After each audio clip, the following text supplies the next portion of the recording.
হাই everyone, মই আজি আপোনালোকলৈ লৈ আহিছোঁ এটা কাবুলী বুটৰ ঘুগুনি।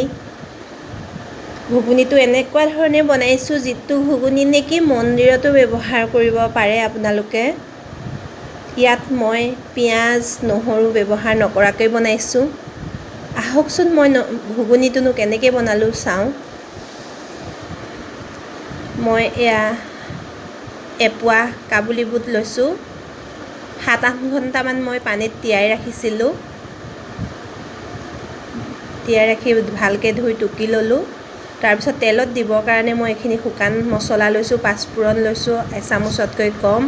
এইখিনি লৈছোঁ cholle মছলা আৰু এইখিনি শুকান মছলা আৰু 2টা সৰু চাইজৰ আলু লৈছোঁ আৰু আদা এটুকু মই পিহি লৈছোঁ ধুনীয়াকৈ আৰু কেঁচা জলকীয়া লৈছোঁ 4-5টামান। এইখিনিয়ে হৈছে মোৰ মছলা। বুটখিনি মই ধুনীয়াকৈ ধুই কুকাৰত বহাই দিলোঁ। দি পেলাই আলু 2টাও দি দিছোঁ, কেঁচা জলকীয়া 2টা দিছোঁ আৰু আন্দাজমতে পানী দি দিছোঁ মই। তাৰপিছত নিমখো সোৱাদ অনুসৰি দি দিছোঁ মই। এনেকৈ বুটখিনি তল যোৱাকৈ মই পানী দিছোঁ। দি পেলাই মই ইয়াত কমে 7-8টামান হুইচেল মাৰিছোঁ। হুইচেলখিনি নিজে ঠাণ্ডা হ'বলৈ দিয়াৰ পিছত মই এটা কেৰাহীত বেছি তেল দিয়া নাই, চাওক চাহ চামুচৰ 1.5 চামুচমান তেল দিছোঁ মাত্ৰ মই। তেলত তেজপাত, ডালচেনি, শুকান জলকীয়া আৰু 5 ফুৰণখিনি মই প্ৰথম দি লৈছোঁ।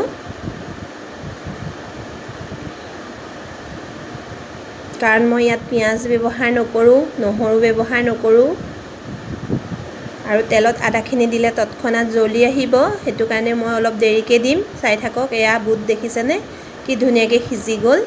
প্ৰথমতে আলু কিটুকু দি মই অকণমান লৰাই ল'ম। আলুটো দিছোঁ তেতিয়া গ্ৰেভিটো ভাল হয়। তাৰপিছত গোটেই বুটখিনি মই ঢালি দিলোঁ। বুটখিনি একে পানী নাইকিয়া হৈ গ'ল, দেখিছে নহয়, কাৰণ চিটি মাৰোঁতে মাৰোঁতে পানীখিনি শুহি গৈছেগৈ। এনেকুৱা হ'লে ভাল হয় খাবলৈ। বুট সিজোৱা পানীটো থাকিলে খাবলৈ অলপ সেৰেকা হয়। এতিয়া মই বুটখিনি ভাজি থাকোঁতে আদাখিনি দি দিম। কেঁচা জলকীয়াকেইটাও দি দিছোঁ। cholle মছলাখিনি দি দিছোঁ মই আৰু ধনিয়া গুড়াখিনিও দি দিছোঁ মই।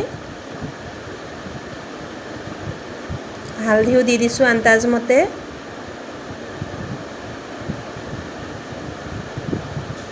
এইখিনি দি অলপ সময় ভাজিব লাগিব।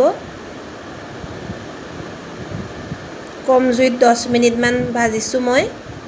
তাৰপিছত টমেটো চচখিনি দি দিছোঁ।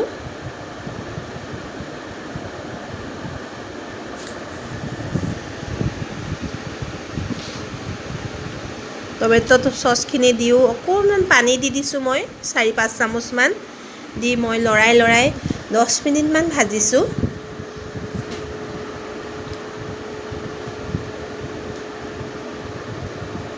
গ্ৰেভিটো মোৰ কিমান ধুনীয়া হৈ গৈছে, কাৰণ আলুখিনি একদম সিজি পূৰা পেষ্ট হৈ গ'ল।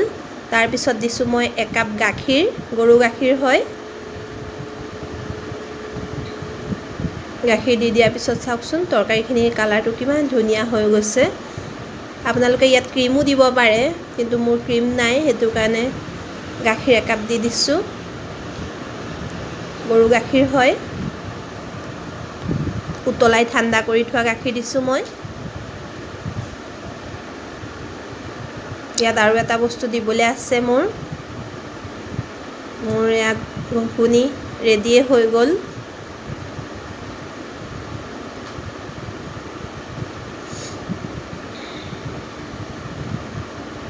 তাত মই কচুৰি মুঠি এচামুচ তেৱা এখনত গৰম কৰি এনেকৈ মোহাৰি দি দিছোঁ। ফ্লেভাৰটো ভাল হয়। ধনিয়া পাত থাকিলে ধনিয়া পাতো দিব পাৰে, কিন্তু মই কচুৰি মুঠিটো দিলে বেছি ভাল পাওঁ ঘুগুনিত।